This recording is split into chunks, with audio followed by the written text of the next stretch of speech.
Hello बच्चों, हिंदी की बिंदी में आज मैं आपके पास सामने फिर से आ गई हूँ कबीर की साखियों के अर्थ सौंदर्य को लेकर के। आज हम कबीर की साखियों के अर्थ समझेंगे।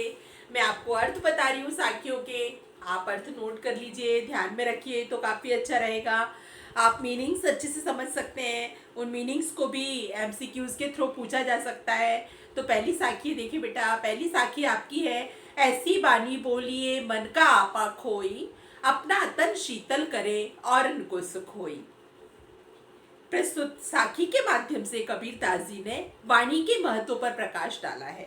किस तरीके से व्यक्ति को वाणी बोलनी चाहिए, एक बोलने के माध्यम से सामने वाले पर एक बहुत अच्छा इफेक्ट आता है। हमारी बात प्रभावी होनी चाहिए और हम प्रभावी और असरदायक बात तभी कर सकते हैं जब हम एक साफ सुथरी संभल करके बात करेंगे। तो कबीर दास जी ने इधर यही वाणी के सौंदर्य पर जोर डाला है। ऐसी वाणी बोलिए मन का आपा खोई। कबीर दास जी कहते हैं हमें ऐसी वाणी बोलना चाहिए जो हमारे मन के सौंदर्य को बताने वाली हो, हमारे अंतर मन का सौंदर्य जिससे सामने आए, ऐसी वाणी हमें बोलनी चाहिए। ऐसी वाणी अगर हम बोलेंगे तो अपना तन शीतल करें, हमारे शरीर को भी ठंडक मिलती है, हमारे शरीर को भी सुकून मिलता है। हमें बोल करके दूसरों से अच्छा लगता है क्योंकि हमने अच्छी भाषा बोली है, मिठास भरी बात हमने लोगों से की है, मधुर व्यवहार हमने लोगों के साथ किया है। तो ऐसा व्यवहार जो है, ऐसी वाणी जो है, वो हमें भी सुकून देती है, अपना तन शीतल करे और उनको सुख होए। तो स्वाभाविक है जो चीज़ हमें बोलने में सुनने में अच्छी लग रही है, दूसरों को भी वो सुनने में अच्छी लगेगी। तो हमें भी ठंडक मिली, सामने वाले को सुना करके भी हमने ठंडक का बोध कराया, अपना तन भी शीतल हुआ, दूसरों को भी हमने शीतलता प्रदान की। आई बेटा समझ में? वाणी के सौंदर्य पर कबीर दास जी ने जोर डाला है। चलिए दूसरी साखी। कस्तूरी कुंडली बसे मृग ढूंढे बन माही, ऐसे घटी घटी राम है दुनिया देखे नाही। कस्तूरी कुंडली बसे मृग ढूंढे बन माही। ईश्वर प्रकृति के कणकण में व्याप्त है, हर जगह ईश्वर विराजा हुआ है। बस हमें आवश्यकता होती है उन आंखों की जिनसे हम उस ईश्वर को देखने पाए। तो कबीर दास जी ने यही कहा है, मंदिर मस्जिद गुरुद्वारा कहीं भी भटकने की आवश्यकता नहीं है। ईश्वर सबके कण कण में, प्रकृति में सर्वत्र विद्यमान है ईश्वर। तो कस्तूरी कुंडली बसे, हमारी स्थिति उस हिरण की तरह हो जाती है जिसकी नाभि में खुशबूदार पदार्थ कस्तूरी रहता है, लेकिन दर दर भटकता फिरता है बेचारा। जिस दिशा में वो दौड़ लगाता है उसी दिशा की तरफ खुशबू भागती चली जाती है। परेशान हो जाता है वो पूरे जंगल में ढूंढते ढूंढते कि ये खुशबू कहाँ से है। वो ये नहीं जानता है कि इस खुशबू का कारण मैं ही हूँ।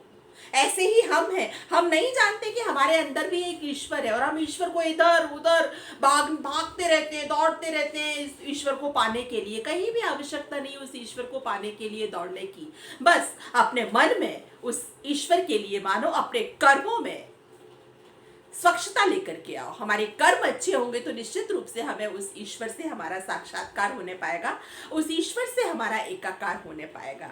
तो कस्तूरी कुंडली बसे मृग ढूंढे बन माही, ऐसे घटी घटी राम है दुनिया देखे नहीं। दुनिया देखती ही नहीं है, राम तो प्रकृति के कण कण में समाये हुए, हमारे अंतर मन में भी राम है।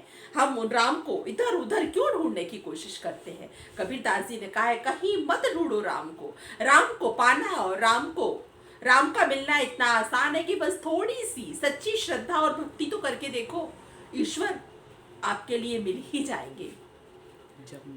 जब मैं था तब हरि नहीं, अब हरि है मैं नाही। तीसरी साखी वो बता रही हूं मैं आपको।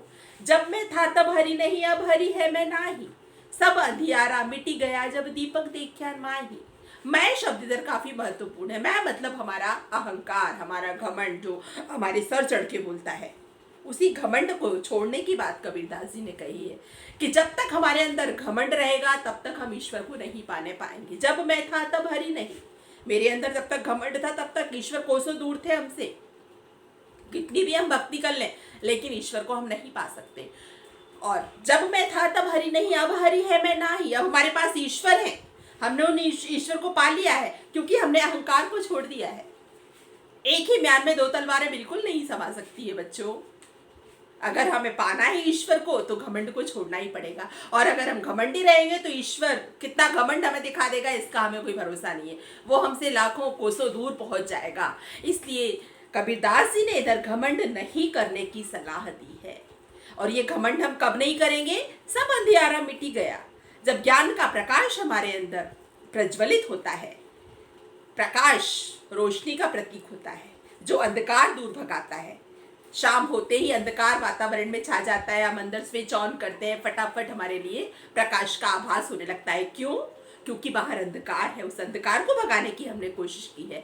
ऐसे ही हमारे मन का अहंकार जब हम भगाएंगे तो हमारे लिए ईश्वर मिल जाएंगे। तो सब अंधियारा मिट ही गया, हमारे अंदर का सब अहंकार रूपी अंधकार मिट गया है, क्योंकि उस ईश्वर ने हमें ज्ञान का प्रकाश दे दिया है।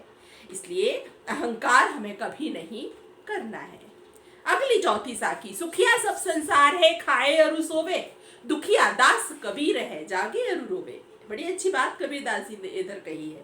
सुखिया अर्थात सांसारिक लोगों को उन्होंने सुखिया कह दिया है, जो भोग विलास वाला जीवन जी रहे हैं, शो आराम से बढ़िया खा रहे हैं, पी रहे हैं, सो रहे हैं, मौज कर रहे हैं। ऐसे लोग सांसारिक लोग हैं और ऐसे ही लोग सुखी भी हैं। ऐसे लोगों को कबीरदास जी ने सुखी कहा है। सुखिया सब संसार, पूरा संसार सुखी कह दिया है उनने, क्योंकि वो खाता है और सोता है, अपने व्यक्तिगत स्वार्थ को पूर्ण करने की कोशिश करता है, अपने बीवी बच्चों का पेट पालने की कोशिश करता है, बस इतनी ही उसकी कोशिश है।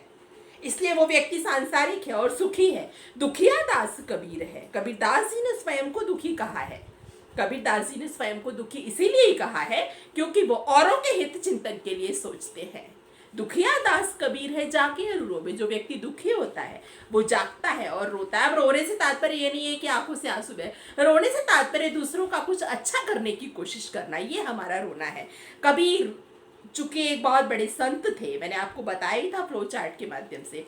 संतों का काम ही उस समय समाज के लोगों का मार्गदर्शन करना था, उनको अच्छा ज्ञान देना था। और वही लोग थे, क्योंकि उस समय ऐसा मीडिया तो हमारे सामने था नहीं, ना समाचार पत्र थे, ना पत्रिकाएं थी, ना टेलीविज़न थे, ना और कोई फैसिलिटी हमारे सामने थी। तो ये संत लोग ही थे जो हमारा मार्गदर्शन करते थे। इसीलिए कबीरदास जी ने कहा है कि पूरा संसार सुखी है, खाता है, सोता है, अपना पेट भर लिया, बस काम पूरा है। लेकिन कबीरदास जी उन लोगों में से नहीं थे।